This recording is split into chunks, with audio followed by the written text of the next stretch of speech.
BMP TV Professional Update.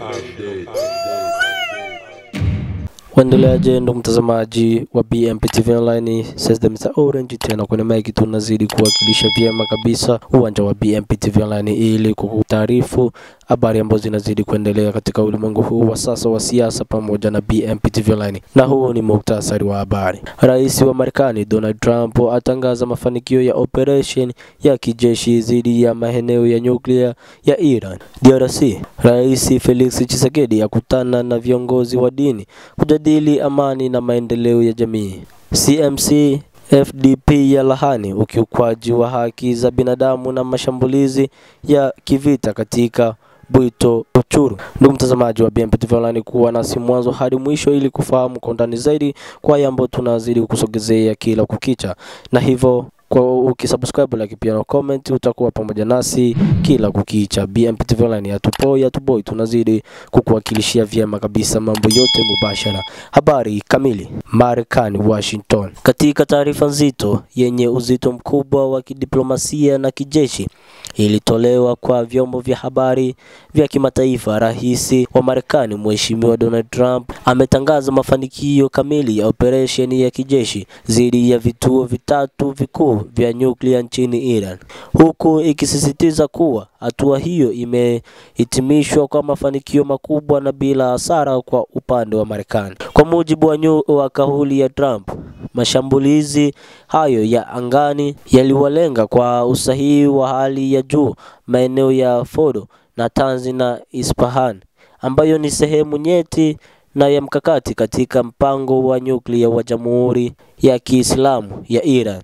Trump ameeleza kuwa mashambulizi hayo yamefanyika kwa weledi mkubwa wa kijeshi yakiongozwa na vikosi vya anga vya Marekani, na kwamba nguvu kamili ya mabomu ilitumika haswa katika shambulio dhidi ya kituo cha Fordo ambacho kinaaminika kuwa ni ngome kuu ya shughuli ya nyuklia za Iran. Akinukuliwa moja kwa moja, Rais Trump amesema, "Tumekamilisha mashambulizi yetu dhidi ya maeneo matatu ya nyuklia ya Iran, Fordo, Natanz na Isfahan, kwa mafanikio makubwa.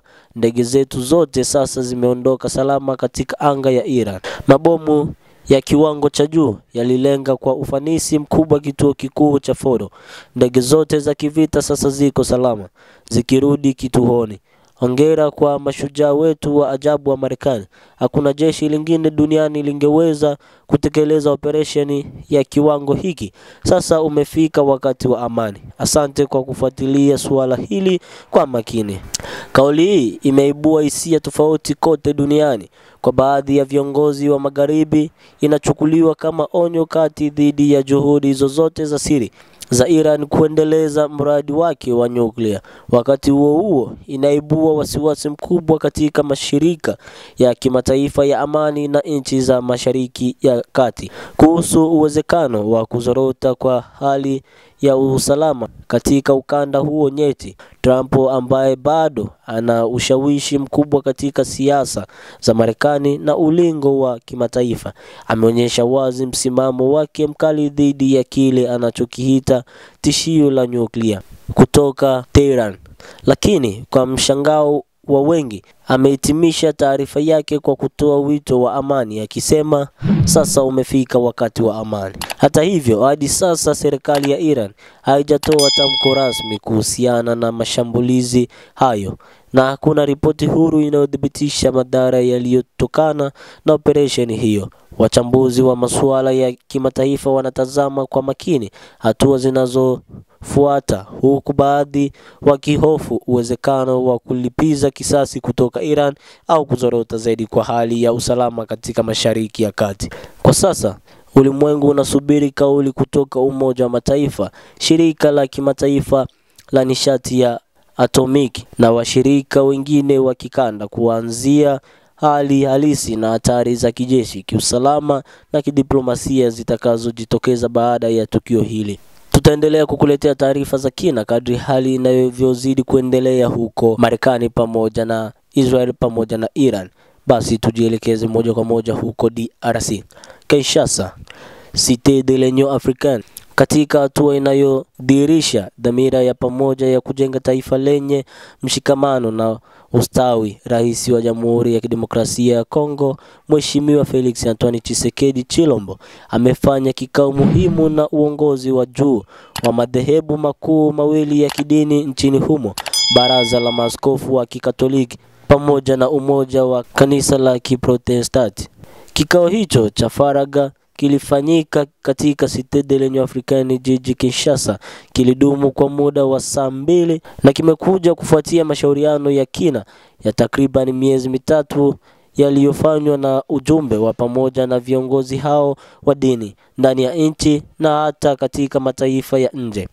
Mashauriano hayo yalilenga kukusanya maoni ya wananchi, taasisi na wadau mbalimbali kuhusu hali ya kijamii, kisiasa na kiusalama katika taifa hilo linalokabiliwa na changamoto nyingi. Akizungumza mara baada ya kikao hicho, Katibu Mkuu Mheshimiwa Askofu Donatien Shole alieleza kuwa hatua muhimu imepigwa, akisema kwa maneno yake, kilicho cha maana zaidi ni kwamba rais ametangaza kuunda kikosi maalum cha wataalamu wawakilishi ambacho kitaendelea kushirikiana na sisi katika kusukuma mbele mpango huu wa kijamii. Kwa mujibu wa Mheshimiwa Shole, lengo kuu la kikosi hicho maalum ni kuendeleza utekelezaji wa mpango wa Pacte Social, yani agano la kijamii kwa ajili ya amani na maisha bora ya pamoja. Huu ni mchakato wa kidini na kijamii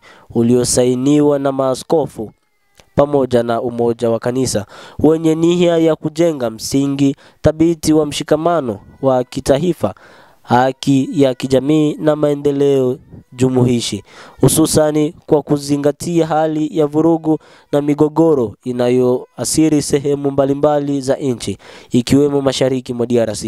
Mpango huo wa agano la kijamii unalenga pia kuimarisha uhusiano kati ya taasisi za dini na mamlaka za serikali kwa manufaa ya wananchi wote bila kujali dini, kabila au itikadi zao za kisiasa. Kwa mujibu wa viongozi wa dini, mazungumzo hayo ni kielelezo cha kuanza kwa hatua mpya ya ushirikiano wa kina kati ya serikali na taasisi za kiroho katika ujenzi wa taifa lenye mshikamano, amani ya kudumu na maelezo ya kweli. Katika taarifa yao kwa waandishi wa habari, viongozi wa maaskofu pamoja na uongozi wa makanisa walisisitiza kuwa mchakato wa kujenga agano la kijamii hauwezi kuwa na mtu mmoja au taasisi moja, bali ni lazima ujengwe juu ya msingi wa ushirikiano wa kweli na uaminifu kati ya wadau wote, serikalini, dini, jamii ya kiraia na wananchi wenyewe. Hii ni mara ya kwanza kwa Rais Tshisekedi kukutana ana kwa ana na viongozi hawa wawili wakuu wa kidini tangu kuanzishwa kwa wazo la Pacte Social mnamo miezi kadhaa iliyopita, jambo ambalo wachambuzi wa masuala ya kisiasa wanalitafsiri kuwa ni hatua muhimu ya kisera na kiutaalamu kuelekea mageuzi ya ndani na amani ya kudumu. Wadadisi wa siasa na viongozi wa kiraia wameipokea taarifa hii kwa matumaini makubwa, wakisisitiza kuwa kuhusishwa kwa taasisi za dini ni msingi wa kudumisha maadili, uwajibikaji na maridhiano kati ujenzi wa taifa lenye umoja wa ustawi. Huko ni DRC ambako kulikuwa na mkutano huo ambao aliuitisha mwenyewe Rais Felix Tshisekedi pamoja na maaskofu na Umoja wa Makanisa. Kivu Kaskazini, CMC pamoja na FDP katika taarifa kali ya kulaani iliyotolewa rasmi na muungano wa waasi wa CMC pamoja na FDP. Kundi hilo limetoa msimamo wake kuhusu kile wanachokiita uhalifu mwingine mkubwa wa kibinadamu unaotekelezwa na majeshi ya Jamhuri ya Kidemokrasia ya Kongo yakishirikiana na vikosi vya Rwanda chini ya ushawishi wa viongozi wa zamani na wa sasa Joseph Kabila pamoja na Paul Kagame. Kwa mujibu wa taarifa hiyo, tarehe 21 Juni 2025, CMC pamoja na FDP inasema kuwa kutoka saa za asubuhi za Jumamosi, raia katika maeneo ya Nyarubande, Burambo, Muhanga, Kihondo, senta ya Kiyeye ndani ya sheferi ya Bwito, wilaya ya Rutshuru, walijikuta wakikumbwa na mashambulizi makali ya mabomu ya masafa marefu yaliyovurumishwa kutoka eneo la Nyanzele yakielekezwa kwenye makazi ya raia.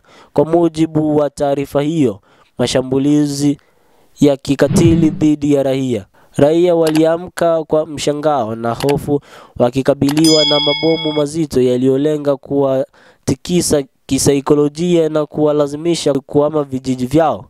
Taarifa inasema kuwa nia ya mashambulizi hayo ni kuwavunjia moyo raia na kupangua uwepo wao katika vijiji vyao vya asili, vifo na uharibifu wa makazi. Taarifa inaendelea kueleza kuwa mashambulizi hayo yalisababishwa vifo vya raia wawili wasio na hatia waliouawa katika Kihondo Center na wanajeshi wa RDF.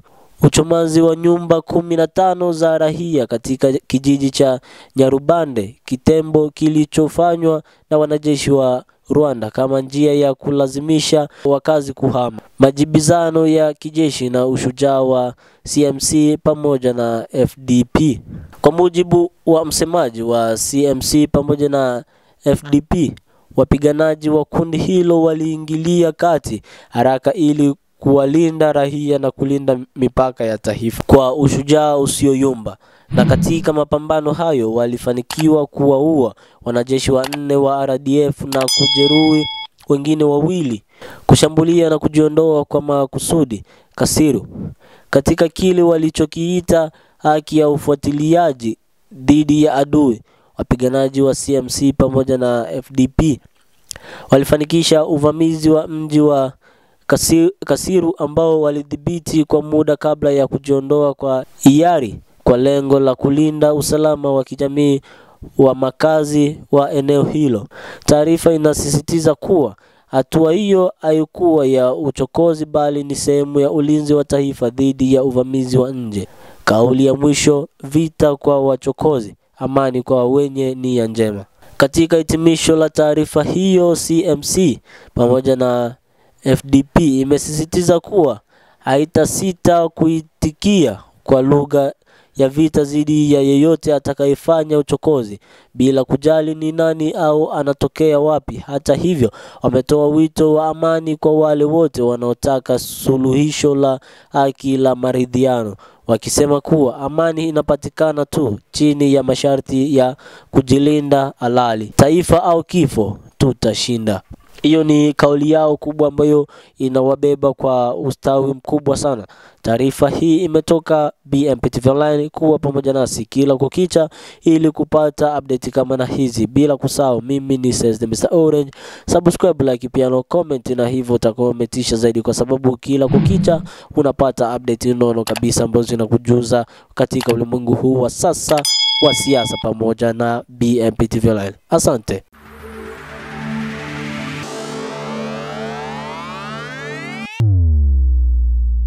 BMP TV Professional Update.